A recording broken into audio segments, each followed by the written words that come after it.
This bleak and barren landscape might not look like a mountain pass, but that's exactly what it is. I find it really strange to think that this humble trackway has seen so much traffic. In many ways, this is one of the most important roads in American history. Today I'll be looking at the role bushcraft played in its discovery.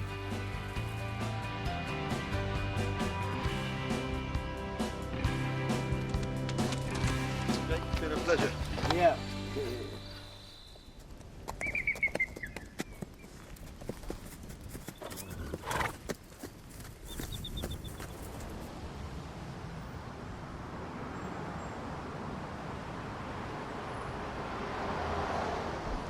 Here in the United States, you can have just about anything you want. Even in a small town like this, every possible convenience is on offer. What's more, you can have nearly all of it without having to leave your car. But even in this land of convenience, there are vast tracts of untouched wilderness, areas rich in the ways of bushcraft, and that's the reason why I'm here today.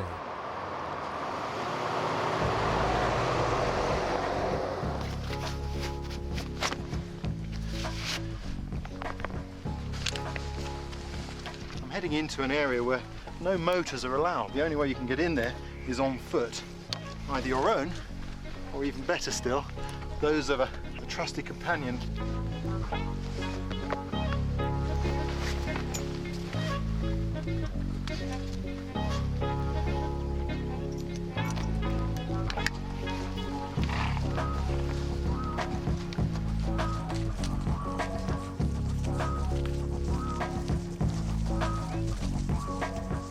The landscape here is almost the same today as it's been for hundreds of years. This is one of the most important areas in American history.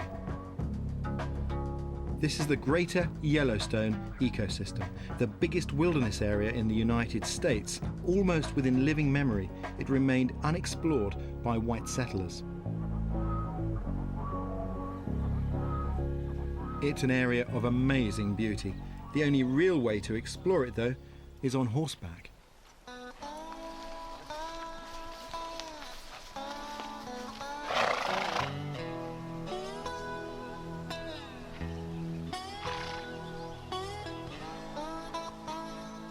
I'm following in the footsteps of one of the heroes of bushcraft. His name was Jim Bridger, and he was instrumental in shaping America as it is today. To me, he's a kindred spirit. He was a superb woodsman, an expert trapper and guide, a true pioneer. Only 170 years ago, these mountains were the stomping ground of a rare breed of pioneer. Men like Jim Bridger, entrepreneur and explorer, men we remember today as the mountain men.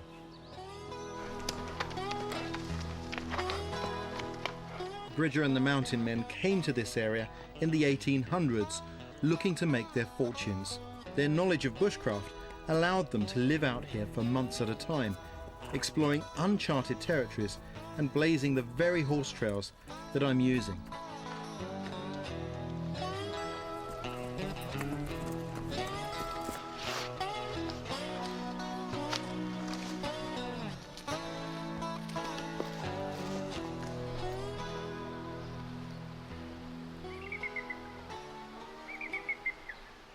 That skyline there, that's the Continental Divide. On this side, all the rivers run down into the Atlantic Ocean, and on the far side of that ridge, they all run towards the Pacific Ocean. Significant feature. Many expeditions had tried to find an easy way for wagon trains to get across the divide, but to no avail. Extending 5,000 kilometers from New Mexico to Canada and 650 kilometers wide, the Rocky Mountains stood barring the way. The promise of riches that lay to the west fueled the pioneering spirit. The race was on to establish a wagon trail across the unforgiving terrain to open up the way to the Pacific. Very little has changed since the first time Jim Bridger rode through here. The only sounds echoing along the trail are those of wild animals. These would have been rich trapping grounds for the mountain men. Prey animals are fairly easy to see, but predators are much more elusive. But with sharp eyes and keen senses, you can see their sign everywhere.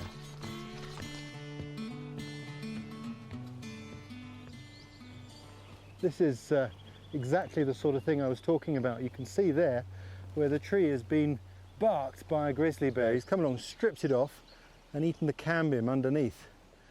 A classic sign that grizzlies are in this area. Come on in, walk on.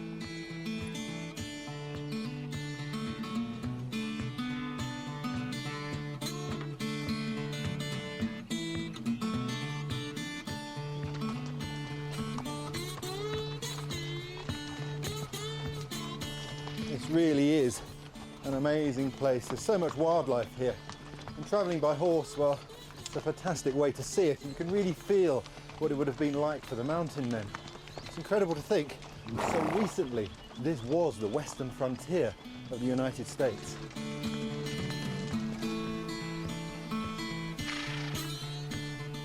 Without horses, most expeditions through this area would have been doomed. It's the only way to carry all your equipment across this rugged environment. Whoa, well done, Slim. Come on. Travelling by horse is a fantastic way to get into the mountains. Not only haven't I had the weight of my gear on my back, but neither have I had my weight on my own feet. But of course, this is a partnership, and Slim here has done his part, so I've got to do mine. The horse always comes first at the end of the day. Well done.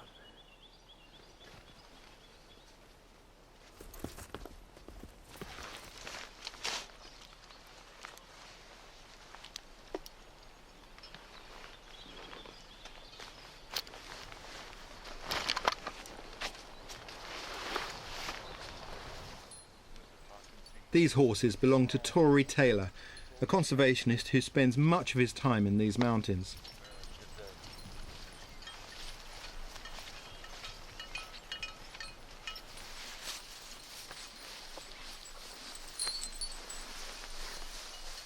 Hobbles are designed to keep the horses close to camp. They restrict them, but still allow them enough movement to graze locally. With the horses sorted, it's time to get myself together. The mountain men that came out here really were remarkable. Many of them ended up spending most of their lives living in these mountains. To do that, they had to have had a very high degree of bushcraft skill. But it would be wrong to think that they had that before they arrived. For many of these men had come from the cities. They had to be quick learners. In fact, most of them had to learn what they needed to know with the arrival of the first winter.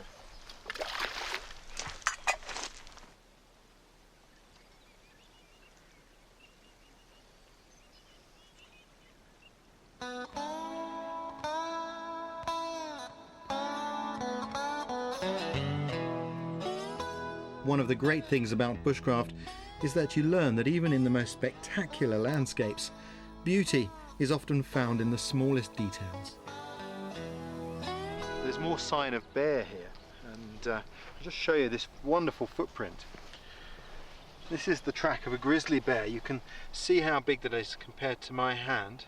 The size alone kind of gives it away. And the things to look for are, we've got 5 toes, and this is a rear foot. You can tell that because these marks made by the claws are only a little way in front of the toe pad. The grizzly has longer front claws which he uses to break open rotten logs and to dig for food. He's looking for insects, things like this. There are also human footprints here which are quite fresh, but the bear is on top of the human footprints, so it's come along afterwards. It's great to be out in such a pristine wilderness.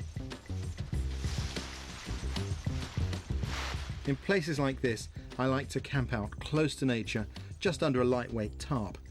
It protects me from the rain, and there's plenty of space to spread out underneath.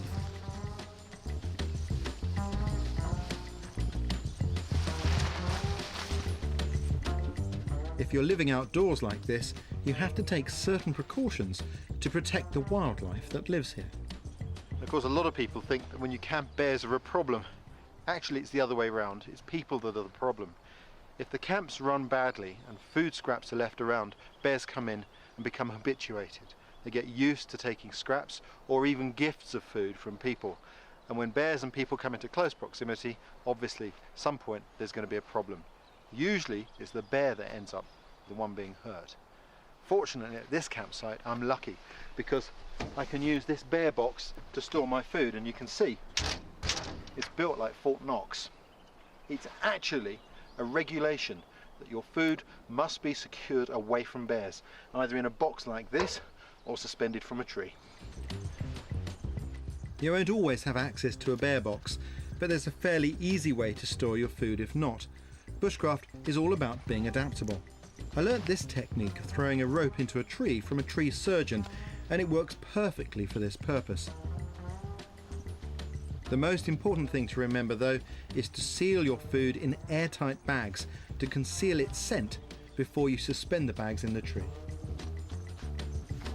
If the bears can't smell your food, the chances are they'll steer clear of your camp.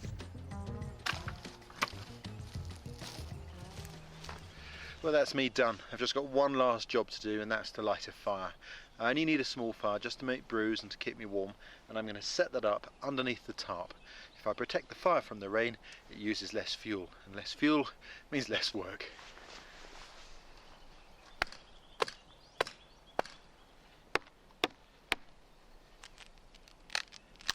What I'm collecting are these. You see where the branch of this old pine goes into the stump? It's what you call a pine knot. These are full of resin. When you sniff them, you can smell it. If you put those on the fire, they burn brightly and give you a good blaze. These are exactly the sort of skills that Jim Bridger would have had to use. Staying up here for months on end, candles would have been a precious commodity. If you want light to work by in your cabin at night, pine knots were the old-time solution. A few of these on the fire gives you a bright blaze.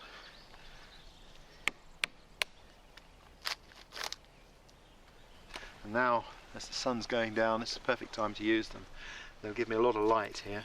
Also, they're very slow burning. And they're very reliable fuel, particularly if it's been raining.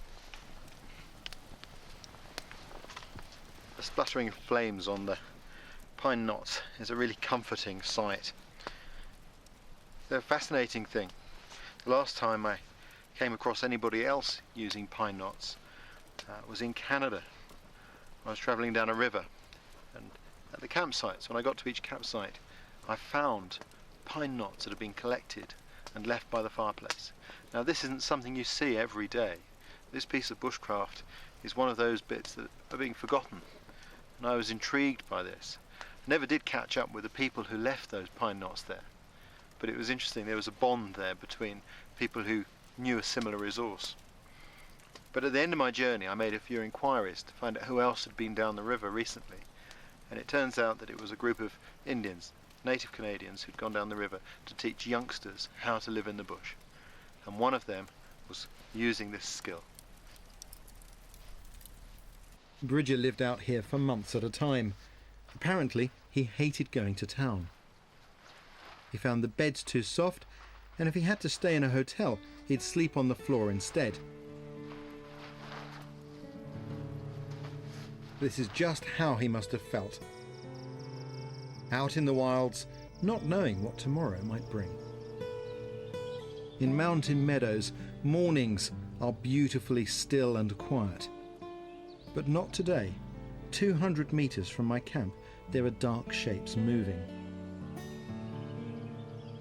This is a pack of wolves known as the Washakie Pack.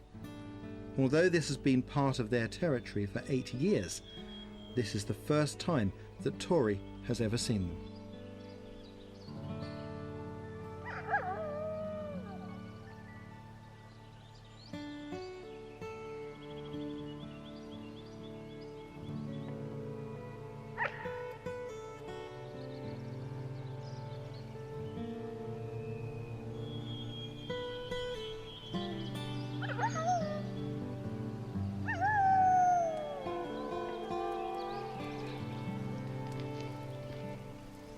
You know, in all the time I've spent outdoors, I've seen plenty of tracks of wolves.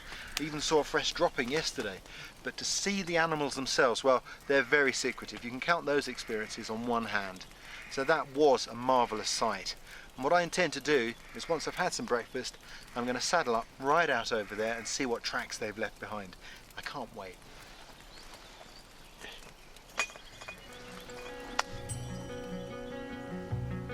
Tracking on horseback provides a unique vantage point. From just this extra few feet above the ground, you gain a bird's eye view of the animal's movements.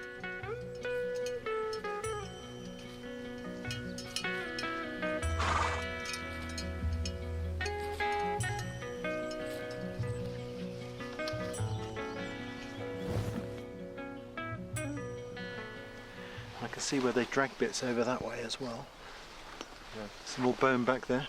It's coming this way. There's the rear pad.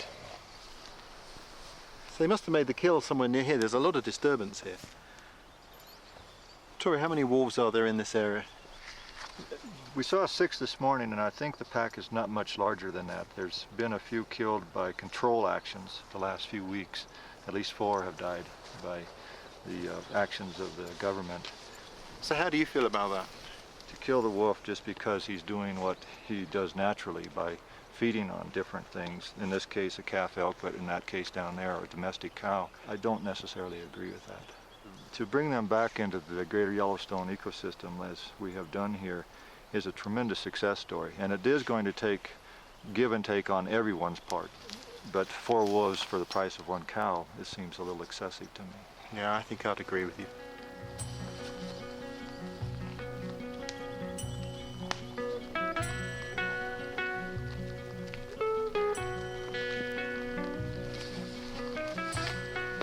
Whoa.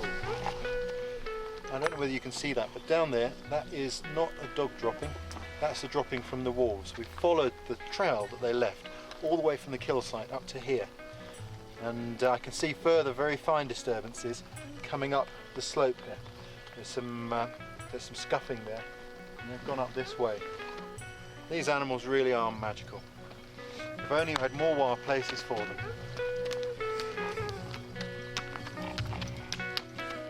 I can't believe how lucky we've been to see these wolves. To me, the wolf is the ultimate symbol of the wild. To see them prospering in their habitat gives me real hope.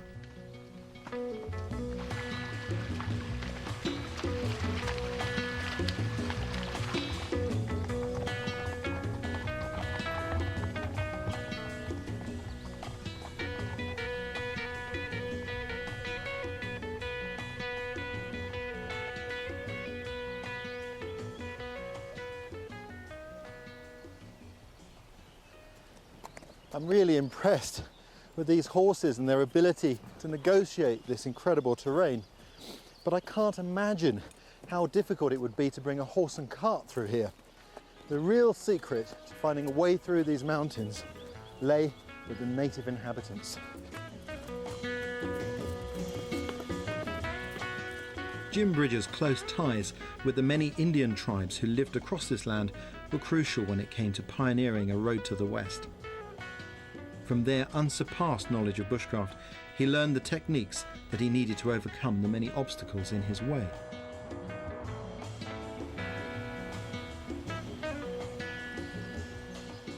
There are thousands of kilometres of rivers to negotiate.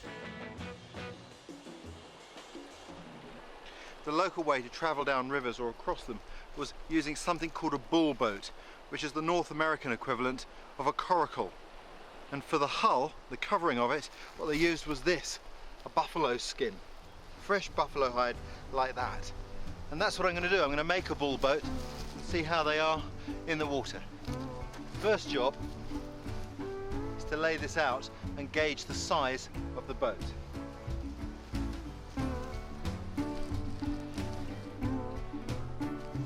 You have to be adaptable, using wood that is locally available.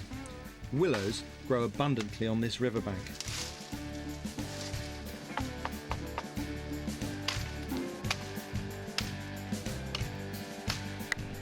These stakes mark out how big the frame will be. I can move this hide out of the way now.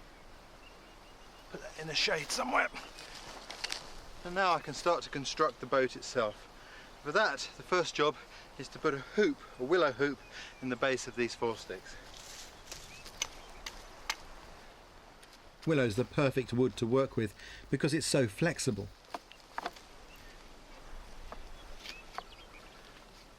The frame of the coracle can be lashed together with all sorts of materials, but I'm going to use this, which is rawhide lacing, and this has been made moist so it's flexible.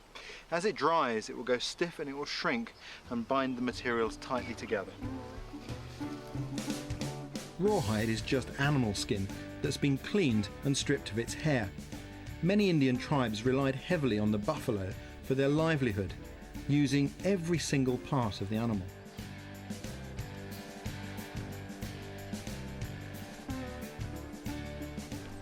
And now I'm going to put the ribs in, which give it a lot more strength, and gradually it'll come to shape.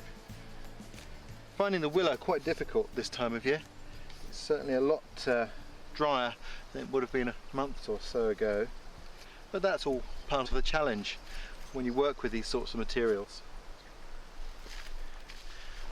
What I want to do is to start to fit in some ribs, and I want these to have not to be round underneath. I want the bottom of the boat to be flat if possible. It'll be a little bit more stable.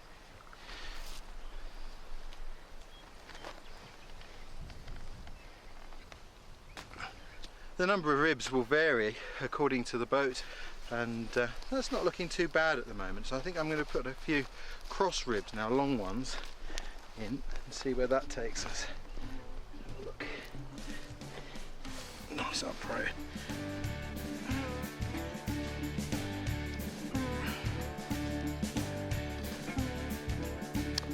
I took the hoop out because it's easier to bend the willows without it there, but I have to put it back to make the structure sturdy.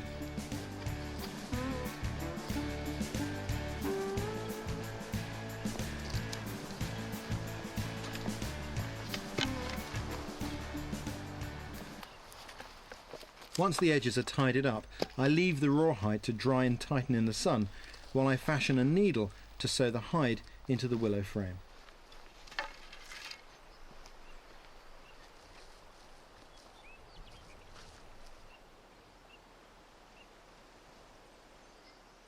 As long as you've got sharp tools with you, it's simple to make everything you need from the available materials.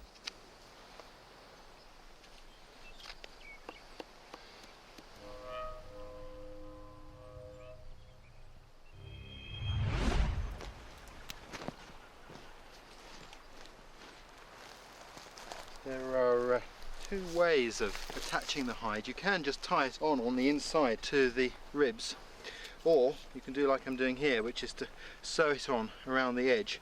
I think this is the more sturdy method, perhaps the way Jim Bridger would have organised his boat. Where the ribs protrude, I'm just scoring a cross shape through the hide there and then pushing the skin down on that, so it helps peg it in place.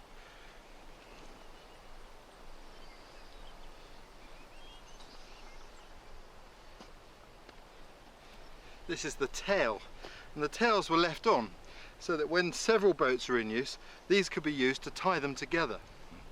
Sort of a ready-made painter, if you like. The river is flowing fast, so I'm going to need a strong paddle.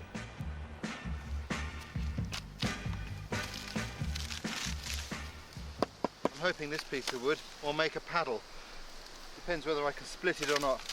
But I didn't fell it. Beavers felled this. You can see their teeth marks where they've taken it down. So they're helping me out.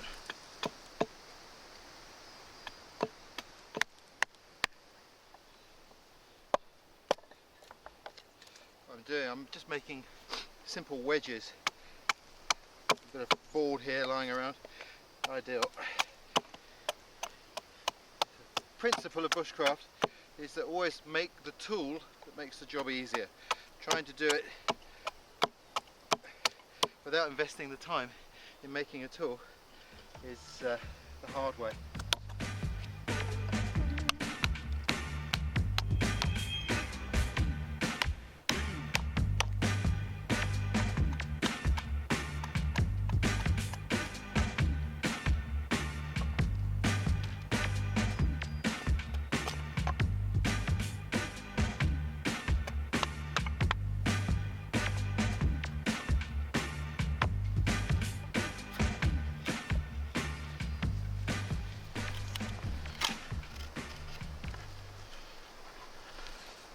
Well, that's more or less it. It's just a crude paddle. It's not a big plush one for paddling a canoe. But it's better to carve a paddle like this from a solid piece of wood than to do the opposite, which is to take a sapling and split it and put a board in and lash it in. This is much stronger and more stable. And the water I'm going to be moving the boat on, well, it's shifting. And I'd just like that little extra bit of security of a proper paddle. So, what, an hour to make it? It's nothing really, is it?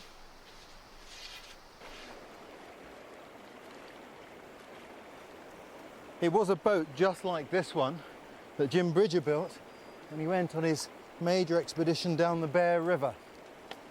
Not an easy boat to steer, by all accounts. And they were a bit tippy, so I'm going to get in very carefully, a bit gingerly even. Yeah. Very tippy.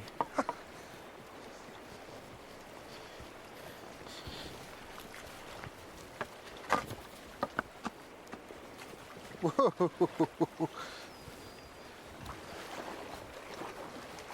Oh yeah, that's all right. It handles surprisingly well, quite responsive. It's a brilliant piece of ingenuity. Bridger was a man of action, not words. He built one of these to settle a bet about the course of the Bear River. With his boat complete, he hopped in and set off. Following the river through the mountains, he saw a huge lake. The story goes that his boat seemed more buoyant than before, so he tasted the water and found that it was salty. He was the first white man to discover Utah's Great Salt Lake. Actually, they're actually very manoeuvrable once you get the hang of it. It's just about sculling. Fantastic.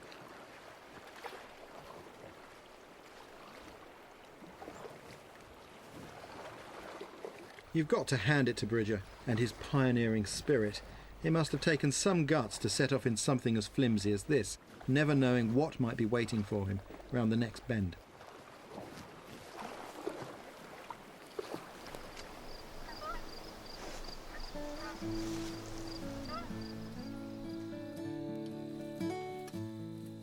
Today there are still a few mountain men left.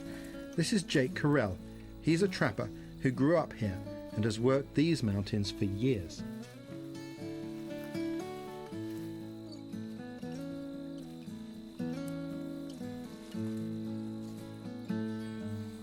And how long have you been trapping?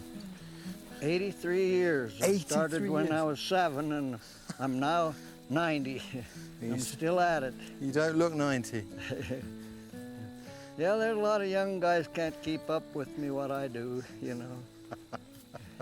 I don't never chum around with people my age. I can't stand them. They slow me up too much.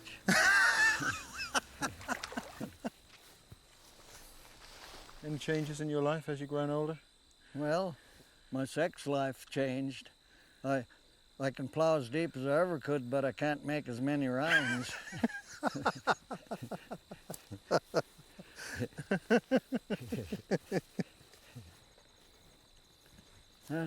Looks like the traps are missing. I bet I got one here.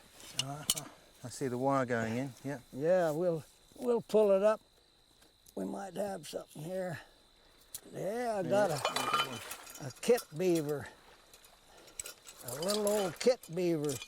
And he's about between 3 and 4 months old. By the time they're 6 months old, they do almost as much damage as an old big beaver does. Jake, have you ever caught yourself in one of these traps? Yeah, I'll show you my fingers. Several times they went off, and after so many times, why, they don't heal too good anymore. A lot of people think we're cruel people because we're trappers, but I think we're some of the best conservationists they've got, you know. You have to have a control on these animals. I don't believe in extincting any species. I do know that you have to have a control on them, because if you don't, boy, they'll take over, and then nobody can raise a crop or raise livestock, and different animals, they're killers, you know. And the beaver They do a lot of damage. I leave the ones alone that aren't doing any damage, you know. We're off to skin the beaver. Jake makes a living the same way as Bridger would have done. And as you watch him, you can see that he's every bit the expert. See, you only make one cut straight on through when you're skinning a beaver. His craftsmanship is born out of years of practice. It's exactly this level of knowledge that the mountain men relied upon. It's good meat. The mountain men, if they were short on meat, they ate all beaver meat, but they always liked to mix elk and deer and stuff like that, moose, and once in a while butchered a bear for the fat.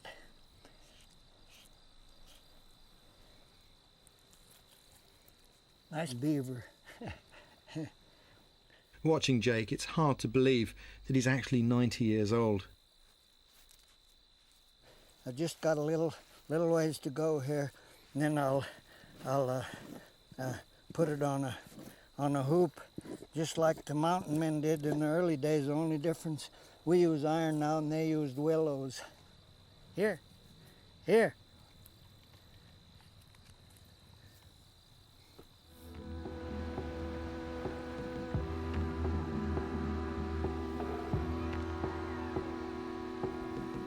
On Bridger's very first expedition, a colleague of his called Hugh Glass had a run-in with a grizzly bear that nearly cost him his life.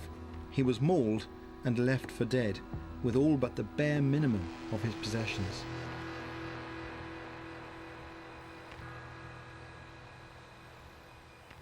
Stranded alone in the wilderness and horribly injured, Hugh Glass worked miracles that became a legend. Finding his razor in his possibles bag, he used it to create sparks to get a fire going. Something like...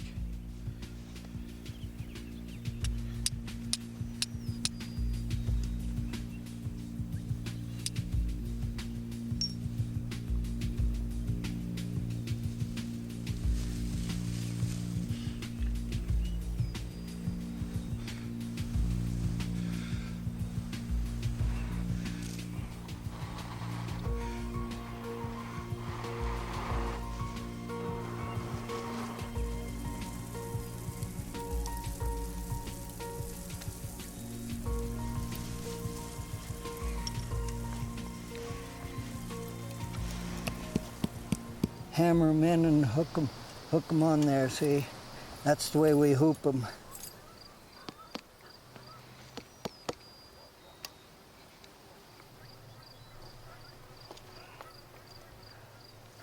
Well, you gotta have it just taut. If you have it too tight, that'll kind of warp, and sometimes it'll rip these out. So you gotta have a little bit loose there. When that's dry, that'll be solid, you know. And so you got to know the right tension. Same way when you're building a drum, you got to have it about that loose, because if you make it plumb tight, it'll bust while it's drying. The Indians killed white men that way. They sewed wet rawhide around their head and staked them out on an anthill, and when that shrunk, why then their brain swelled up and they died. Wouldn't that be a hell of a way to die? I'd rather die from a jealous husband or something like that.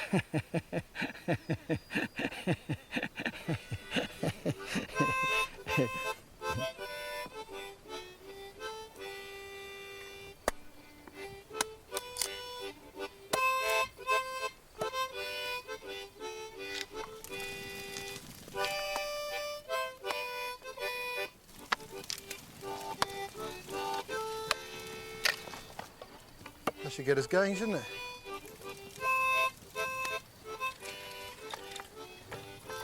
The old cowboys used to. See that helps? Yep. See how it works? And if the cowboys were riding where there's a lot of dry land, they'd let their horse drink out of their hat.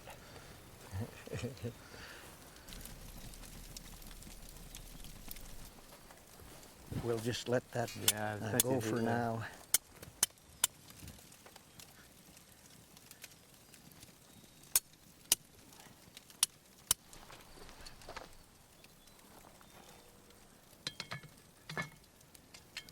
What have we got in there?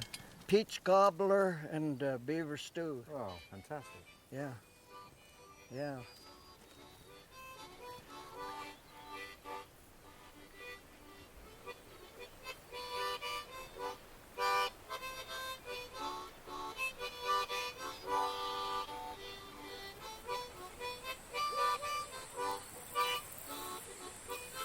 Is that the cobbler?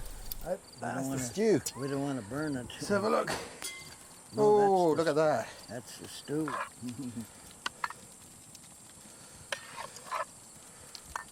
There you go, Jake. Good, yeah. Right, Got a good scald on it. Got a good flavor to it. Jim Bridger was a renowned storyteller. Jake is no different. Well, Jake, what about when you were a young man? Yeah, I've been clocked 2 or 3 different times where I walked 40 miles in one day. One of them, I got to tell you the story about this.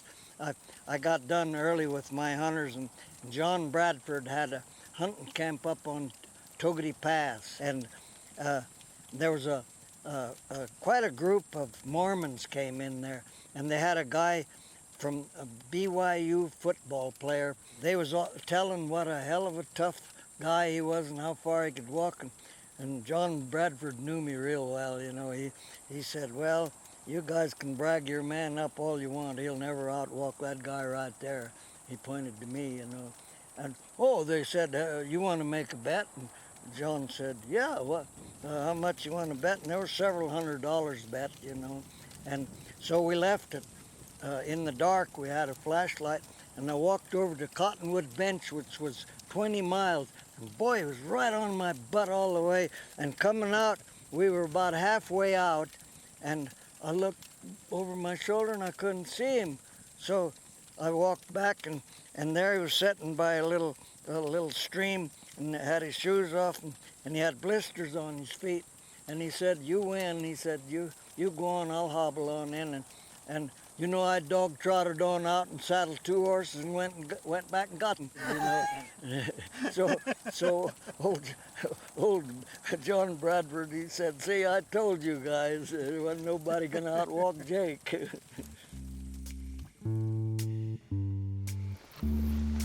Like Jake, Jim Bridger spent his lifetime exploring this area.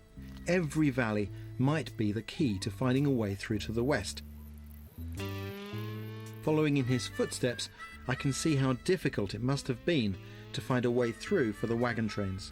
It would have been impossible without the support of the local inhabitants, the Shoshone, a tribe with an incredibly strong tradition of helping fellow travellers.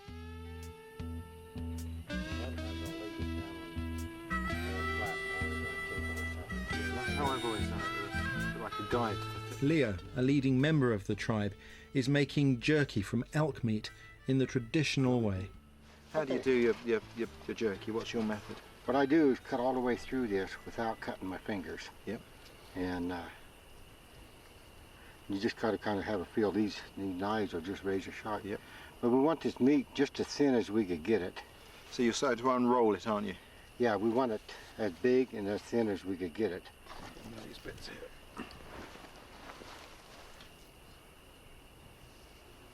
I remember way at the head of this canyon up on top here is some of the first time I remember making dry meat. Yeah. My dad was up there, and that's all we did is he'd kill an elk or something, and there's no refrigeration up there at all, so we just jerkied it all. Once the meat is sliced thinly enough, you hang it onto a simple drying rack and season it. Yep. Here's one of these ones that you done. I'm gonna have to, that's a handful there. That's the way it's supposed to be done. This ain't the first time you ever done this. You almost got her filled up. I don't think there's nothing better than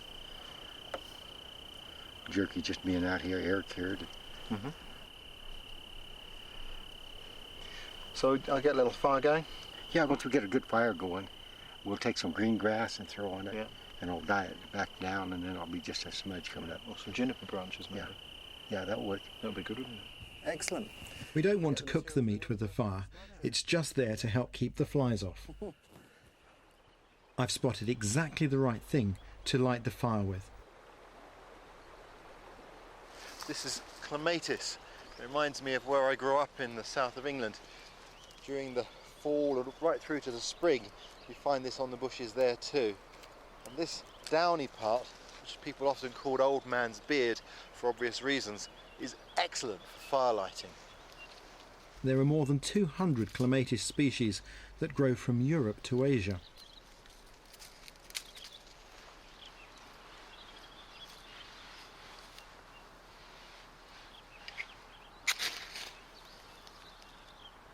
One of the great things about bushcraft is that skills you learn in your back garden can be used all over the world.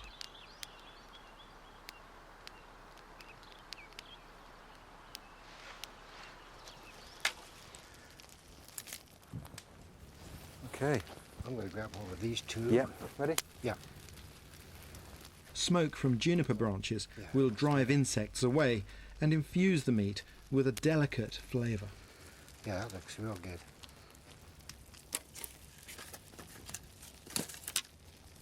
With the protein taken care of, I've asked Leo to show me how the Shoshone preserved vitamins through the winter months. We gathered up some of these choke cherries on our stuff here, and we're going to make some choke cherry patties. And what I'm going to do is just put a few of them in here. And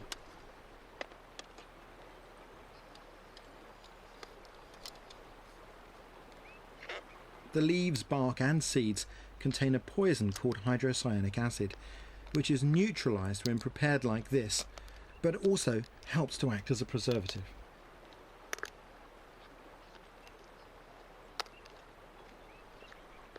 You have to put them out to dry, so I'm making the rack that we'll be needing.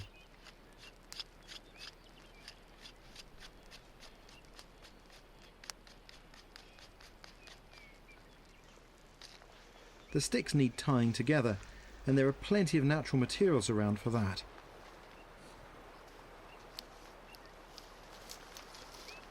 This stunningly red-coloured plant here is the red osier dogwood. And like all dogwoods, you can do the little dogwood test, which is to break the leaf into two parts. And in the veins of the leaf, there's a latex which holds them together like that. You can see they're not coming apart. It's quite a toxic plant. It's not one that we would normally eat, although native people did eat the berries. You can see they're white, and they are incredibly bitter. Certainly wouldn't want to eat many of those. More importantly though, it makes a very good withy for binding things together. It's incredibly flexible, and that's what I'm using it for.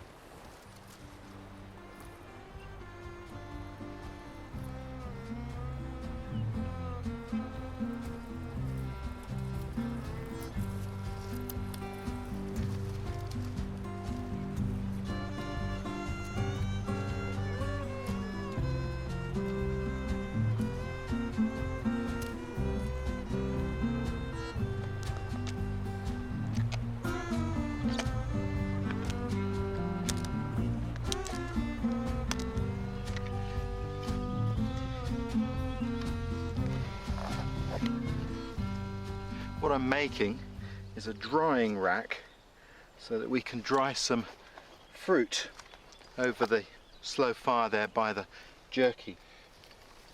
You can see how effective these withies are as binding material. I really don't know why we use so much man-made cordage, and there's so many good natural alternatives that we can use when we come out into the countryside. And in a pristine area like this, it's far better to use these sort of natural materials which will grow back rather than leaving some piece of nylon cord here.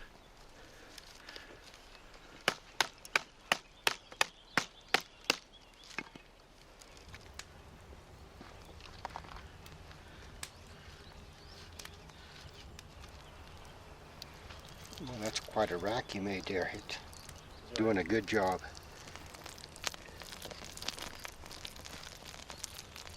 It takes a little while to make these paddies.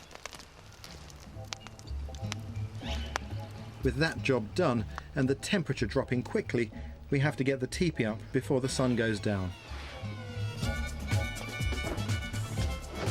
Teepees have been used for hundreds, if not thousands of years. These lightweight, movable shelters were perfect for migratory hunters. Yeah. The poles could be transported or cut on arrival at a new campsite.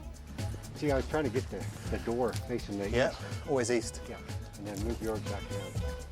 The door always faces east to greet every new dawn. Hey, yeah.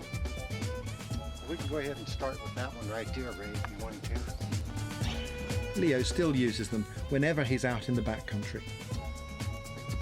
A bit short, that one, isn't it? What I'll have you do now, Yep. I'll get a hold of this tent and take it and see if you can stick it in that little hole up in there. Yep. Anywhere. The pole. Yeah. Yep. Ready? Oh, well, I'll take this to take the weight away from you. That hole there. Yeah, that'll work. Perfect. Okay, then we'll just go ahead and walk this one around to the front.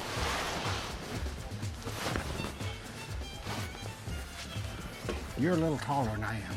Yeah, You can get up there and tie the square knot. Bow all right. Yeah, that'd be fine. Take little fat Indians like me, we just can't reach that.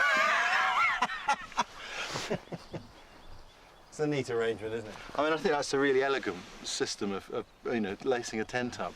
What I'm surprised is that nobody's used that method on other types of tents. I'll be darned. Because it's so simple and effective. You know, if you lose a stick, it's easy to repair, isn't it? Yeah, it is. And you know, they hold up so good in the wind. Yeah. We want to pull that tent out inside here, Ray. Yep, I come in. Maybe we just, just kind of move them around just a little bit, just so we get... Yeah, that looks good. You can see that this teepee's been really well used.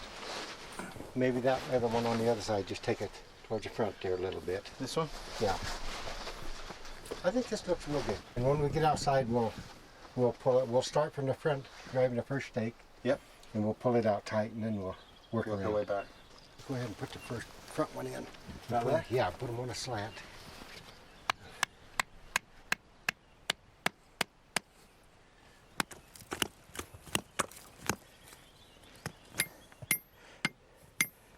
Of course, the original ones were made of skins, weren't they?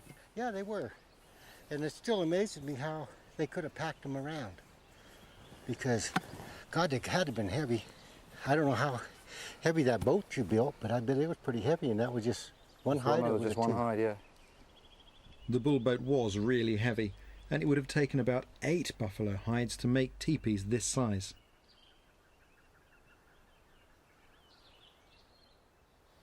Leo, the lives of the Shoshone, the Crow, the Cheyenne, the other plains tribes were very tightly bound up with the buffalo, weren't they? They were, and like history says, and then what the people around here, that this was their main source of food, the buffalo, in great numbers. And when the white men did come, they figured that if they killed a buffalo, they killed the Indian. And I think it worked.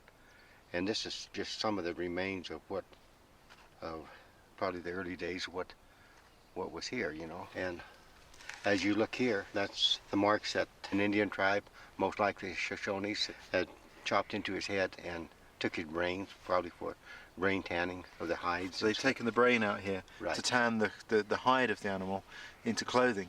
Right, that's what they... That's Well, amazing. Along with the buffalo, the Native American culture itself nearly died out after years of persecution. Thankfully, people like Leo are keeping it alive.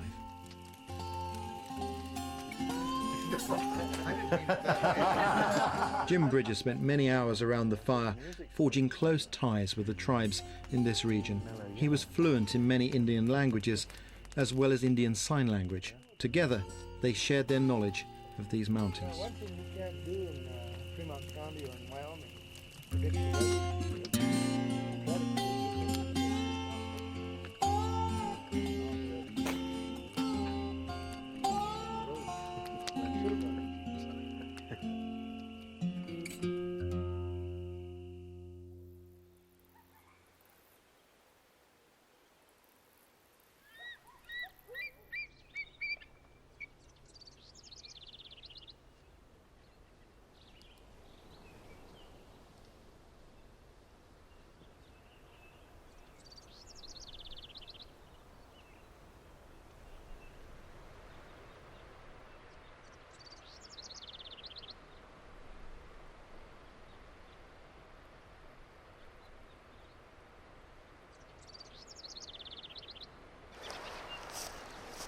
Part of the magic of bushcraft is just coming out and looking around, getting to grips with the environment, seeing what the potential is. Just down here, there are lots of fish rising, there are cutthroats in there.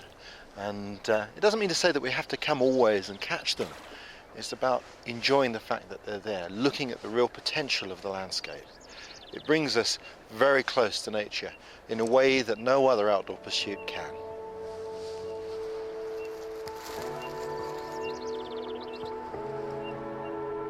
This is always the best time of day to explore an area. Before the sun gets too high in the sky, you've got much more chance of seeing wild animals. What a beautiful sight. Bighorn sheep in their natural environment. And it's quite interesting because in this part of the world, the Shoshone here were often called sheep eaters. One of the things that they used to use the sheep for was making bows. The males have massive horns that come right up and curl around, and they would cut out a tapering strip from each horn, which they could then straighten out, glue together, and back with sinews, with tendons, to make an incredibly powerful bow. There are even accounts of Indians riding alongside a buffalo and shooting an adult with this bow, and the arrow passing clean through the adult and killing a calf alongside. It gives you some idea of how powerful they were. The Shoshone that lived here had a very special relationship with their environment. They valued the resources that Mother Earth provided and tried always to take only what they needed from the land. Well, this jerky looks quite good now. It sure does. What do you think? Time to pack it away? Yeah, I think so. I think we can start. I'll tell you what, with that wind coming, it makes me think winter's nearly here, isn't it? I'm going to try a little bit of this jerky because it's looking really good. Oh, that's fantastic. And then when it gets a little bit drier, you know, we could put it up on your rack like you have here, and we'll build another fire, and we'll use maybe some aspen or different types of flavoring and flavor it a little bit. Well, I mean, this tastes better than anything you can buy. This beautiful flavour of the smoke there. I mean, that's great. It is. Oh, it tastes so good. I wished I put a little bit more salt on it. Oh, I don't know. I like it. That's excellent. Really nice. And how long would they keep that for then? Oh, this would, they would keep this all winter long. Fantastic. Just have to force it down in these. What's that bag made out of then? This is made out of elk feet. That's beautiful. I wished we had a chance to bring one up. We could have made one for you. That would have been nice to see. Maybe in the next time. Another time, Leah. Another time, yeah. I'm back on Jim Bridger's trail. Not long ago, he would have relied upon the hospitality of the Shoshone to find a path through these mountains. It's ironic that opening these paths to the wagon trains nearly brought about the demise of the very people who had shown the way. Over 65 million bison or buffalo once roamed this country.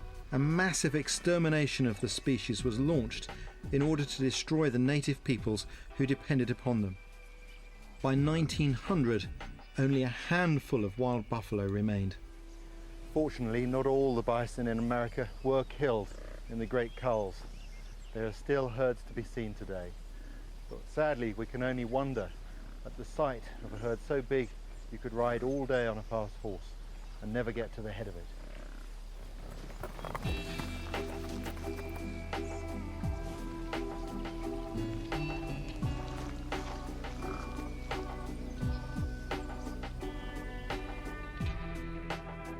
The tribes knew the routes and patterns of migrating animals, setting strategic hunting camps in the same places every year. There are still signs of the people who were displaced. These stones were used to hold down the outside of a teepee. This is one of 20 or more sites like this just on this ridge here on Table Mountain. And what these are believed to represent are the stones left where a tent was erected by native people here, probably in the winter, because they tend to have rather deep fire pits in the middle of them. What we do know is that this area here was and still is a migration route for many wild species. So it could well be that this was a site, and maybe a winter encampment, of hunters intercepting those animals.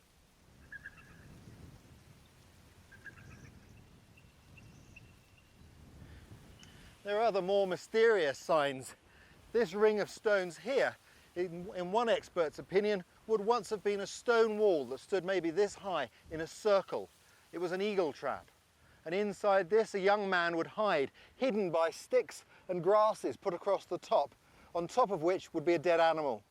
When an eagle came down to get it, he'd reach up and grasp it by its talons, and then he could pull out the feathers from the bird for ceremonial use and then release it. They lived in balance with their environment and respected men like Jim Bridger for adhering to the same ideals. For generations, Native Americans had travelled this continent, finding the best routes and passing that knowledge from clan to clan. It was they who, in the middle of the 19th century, showed Jim Bridger and the mountain men the easiest way to cross the Rocky Mountains. In doing so, they unlocked the route to the Pacific for the pioneers, a place called South Pass. It was the key to the westward migration and the expansion of America. Without it, wagon travel across the continent would have been impossible. I don't think it would do any good to try and thumb a lift on this road. There hasn't been much traffic through here for a long while. But for a short period in American history, this was one of the busiest roads on the continent. 500,000 people came along here, heading west in search of brighter futures. In fact, the last wagon came past in 1912, which somehow just seems like yesterday. I guess this route through the mountains will always be associated with the mountain man, Jim Bridger, because he's the man credited with pioneering it. But it was, in fact, the Indians who showed him the way. What I think is important is the wisdom of that old mountain man. He knew the value of respect. He showed the Indians respect, and in return, they respected him.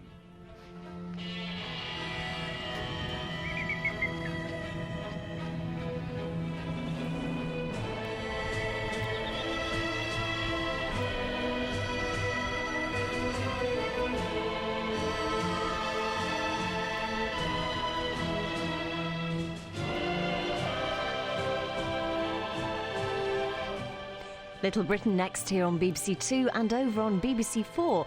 Archive footage combines with diary extracts to provide an insight into Hitler's propaganda minister. Dr. Goebbels speaks starting now.